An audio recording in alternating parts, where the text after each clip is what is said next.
Hi everyone, it's Juliet Grandma's Creations. Thanks for joining me again. The gadget I have for you this week is something else that I bought in Canada.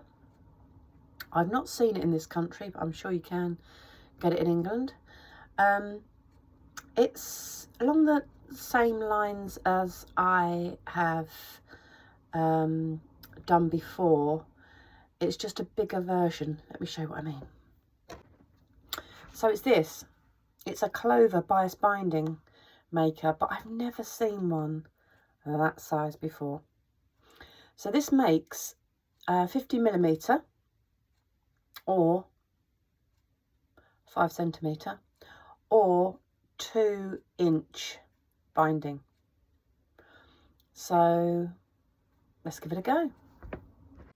So I cut this bit of fabric 3 7/8 of an inch. It actually tells you, it comes with really good instructions. So I don't remember ever receiving that in any other bias binding making. Perhaps it's just Clover though, I don't know. So it actually gives you a little chart here. So it actually tells you how big to cut your fabric.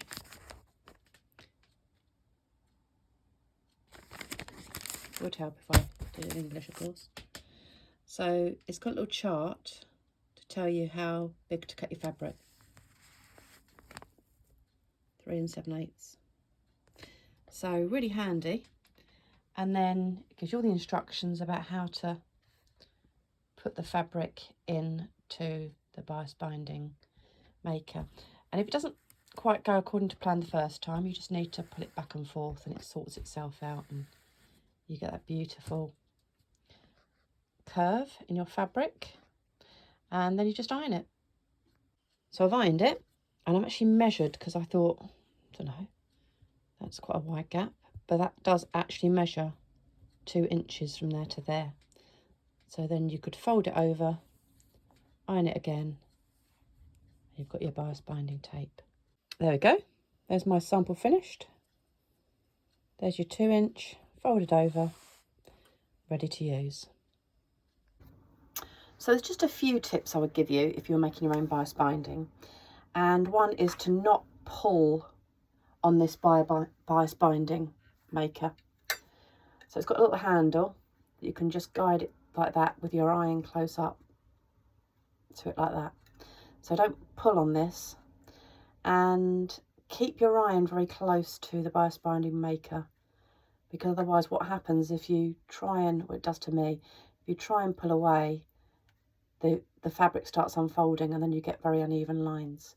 So try and keep it as close to the bias binding maker as you can.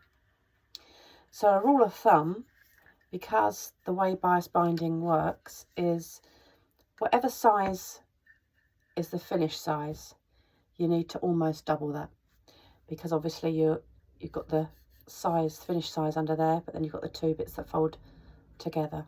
So it's almost, so this is a 2-inch, it's almost 4 inches that I had to cut. It was 3 7/8 of an inch. So I hope you found that useful and helpful, and I do love making bias binding. I think it's brilliant if you can individualize it to your own projects and really custom what you make. So it's, yeah, it's really, really good.